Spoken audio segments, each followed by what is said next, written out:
Hello नमस्कार जय मसीह की दोस्तों। मैं आशा करता हूं कि आप सभी साथी परमेश्वर के अनुग्रह से कुशल से हैं। आज हम बात करेंगे विश्वासी और अविश्वासी की शादी के बारे में। अक्सर कलीसिया में आने वाले बहुत से लोगों का ये प्रश्न होता है कि क्या वो अविश्वासी लोगों के साथ शादी कर सकते हैं। तो हम इस बात का जवाब पवित्र शास्त्र बाइबल से जानेंगे कि बाइबल हमें इस बारे में क्या सिखाती है। बाइबल स्पष्ट रूप से बताती है कि शादी एक बंधन है और दूसरा कुरिन्थियों की पत्री उसके 6 अध्याय के 14 वचन में लिखा है कि अविश्वासी के साथ असमान जुए में ना जुतो। और व्यवस्था विवरण उसका 22 अध्याय के 10 वचन में भी लिखा है कि तू बैल और गधे दोनों को एक साथ बांधकर हल ना जोतना। चाहे वो पुराना नियम हो या नया नियम, दोनों ही इस बात का कड़ा विरोध करते हैं कि एक विश्वासी की शादी अविश्वासी के साथ की जाए।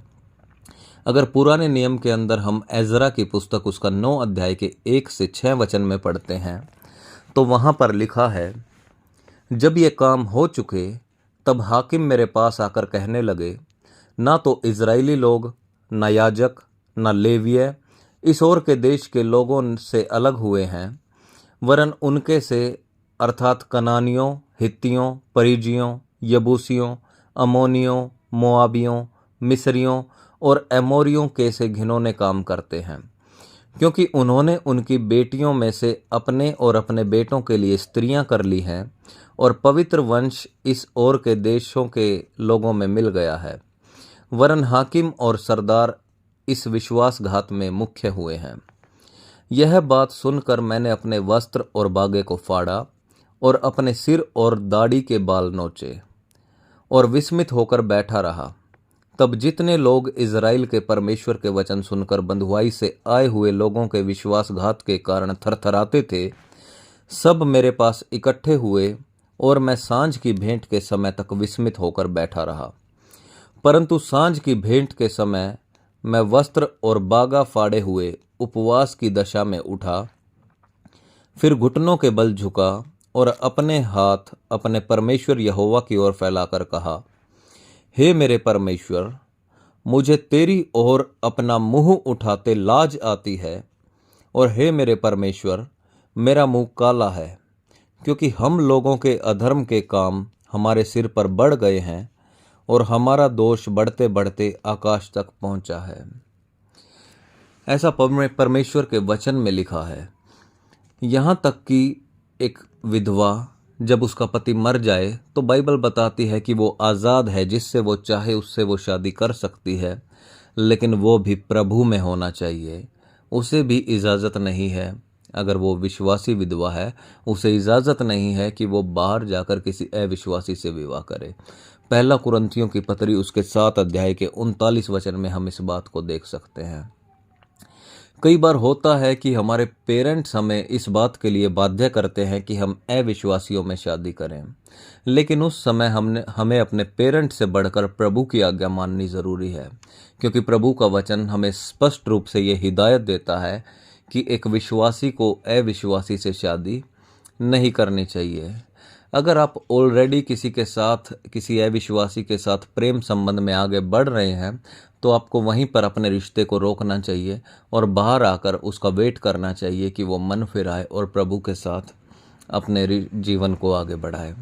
और हमें इस बात से सावधान रहना चाहिए। कई बार होता ये है कि लोग शादी करने के लिए अक्सर कलीसिया को ज्वाइन करते हैं और बपतिस्मा लेते हैं ताकि वो विश्वासियों से शादी कर सके। इसके लिए भी हमें सतर्क रहना है।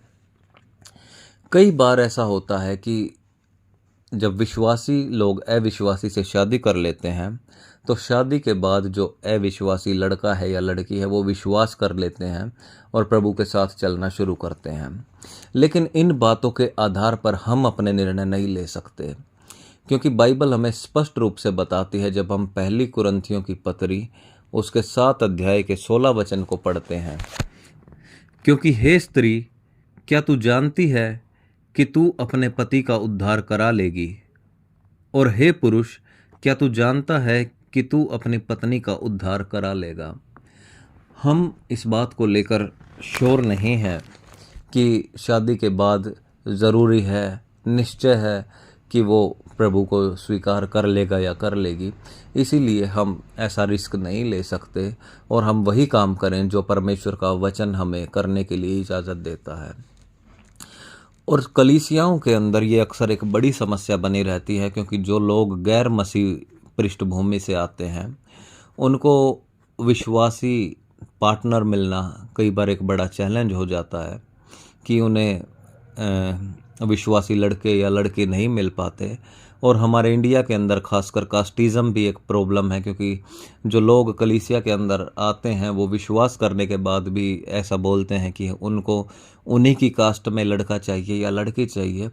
तो ऐसे में स्थानीय पासवान का या कलीसिया के अगुओं का ये योगदान होना चाहिए कि वो स्वयं आगे आएँ और उनके लिए लाइफ पार्टनर का अरेंज करें कि उनको अविश्वासी लड़कों से या अविश्वासी पार्टनर से उनको शादी ना करनी पड़े। ऐसे में कलीसिया को भी अपनी जिम्मेवारी निभानी चाहिए। मैं आशा करता हूं कि आपको इस सवाल का जवाब मिल गया होगा। और बाइबल स्पष्ट रूप से हमें बता रही है कि एक अविश्वासी और विश्वासी दोनों की शादी नहीं होनी चाहिए। तो आशा करता हूं कि आपने परमेश्वर के वचन से इस बात को देखा होगा। हम जल्दी ही आपके साथ दूसरे वीडियो में मिलेंगे। तब तक के लिए जय मसीह की।